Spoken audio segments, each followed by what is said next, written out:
there, fellow travelers. Mark here with Wolters World, and today we're in Iceland to talk about the 5 things you're going to love and hate about driving in Iceland. Because when you come to Iceland, you're going to have to rent a car to really see all the great parts of this country.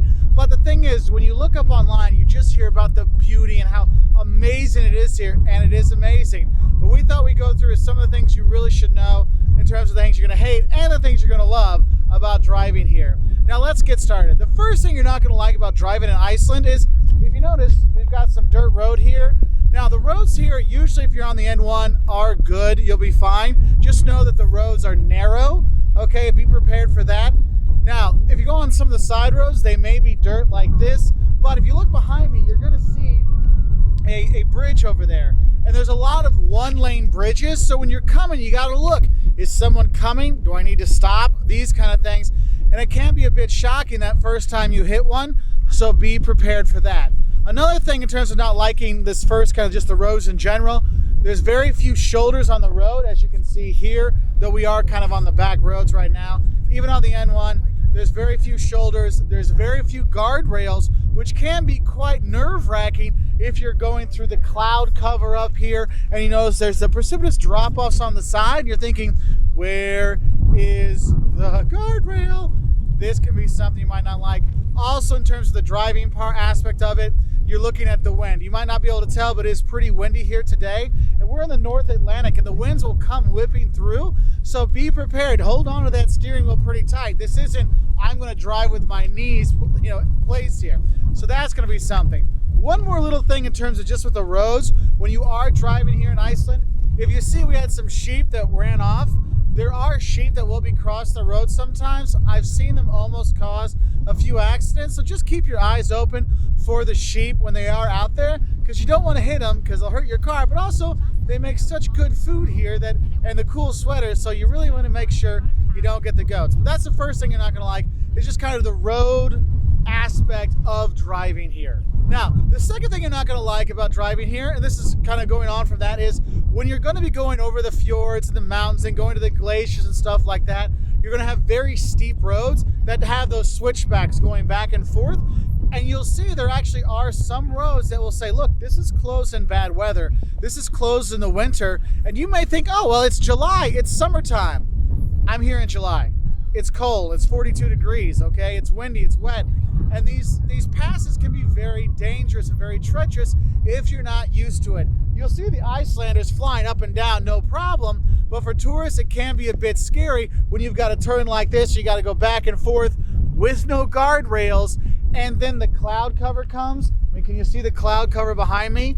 Yeah, there's roads that go up that high and you're going through that cloud cover. It can be very scary. So that's the second thing you're not going to like. The very steep roads going up and over the fjords and through the mountains.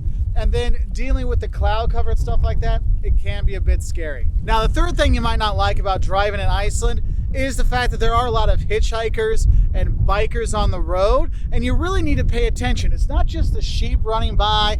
It is actually more hitchhikers that are out there, and you'll see them with their thumbs out.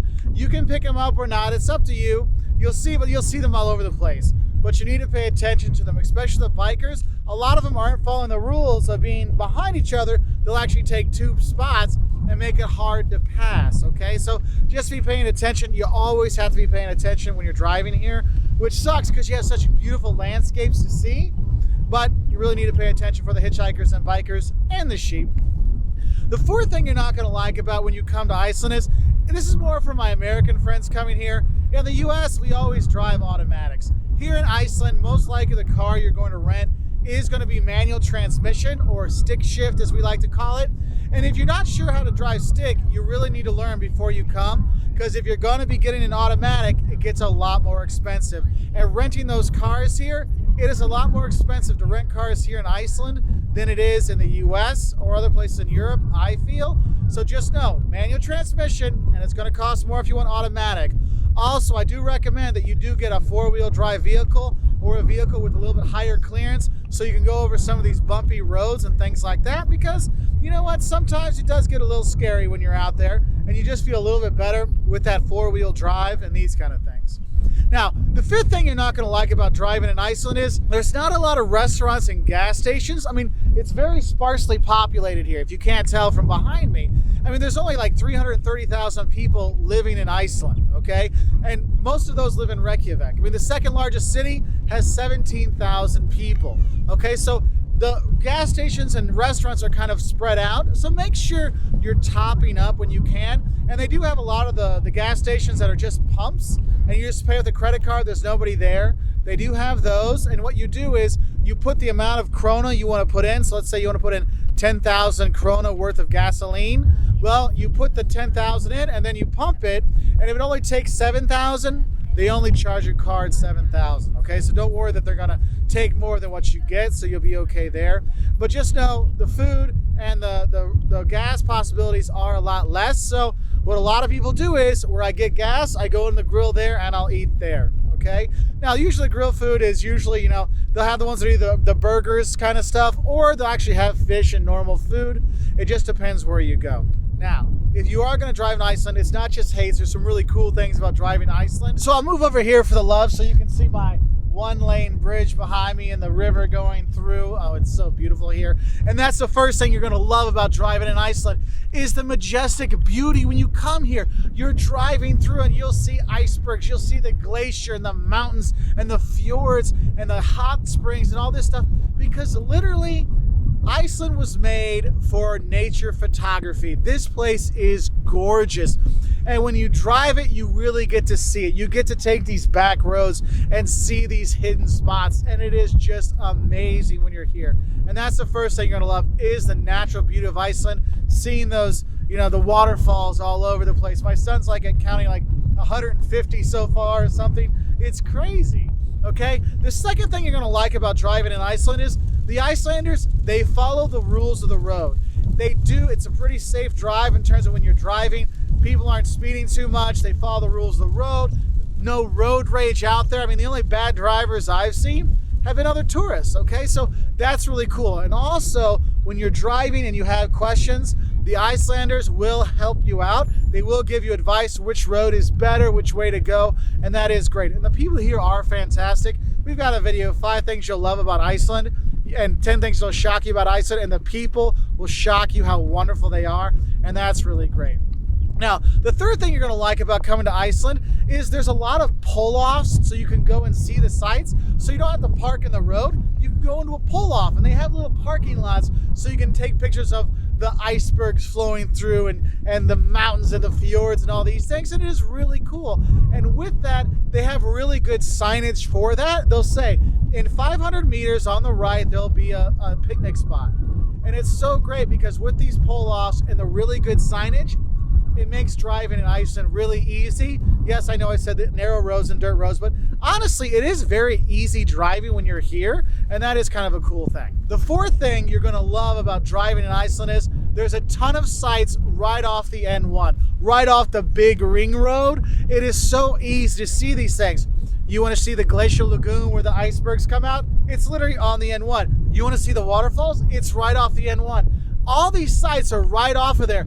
The lake to go see there, the geothermal spas by the volcanoes in the north. I mean, it's all right off the N1, and it makes it so easy. So you can literally just drive around, hop off, see the site, take your pictures, have your picnic, hop back in, and keep going. Now, when I say about the picnic thing, when I said about very few restaurants and stuff like that, make sure you stock up on snacks and stuff. Bonus and Netto are 2 grocery stores that are here that you can get plenty of food at and you'll be fine. When they do have gas stations with like a mini mart inside, they'll have sandwiches and snacks and stuff.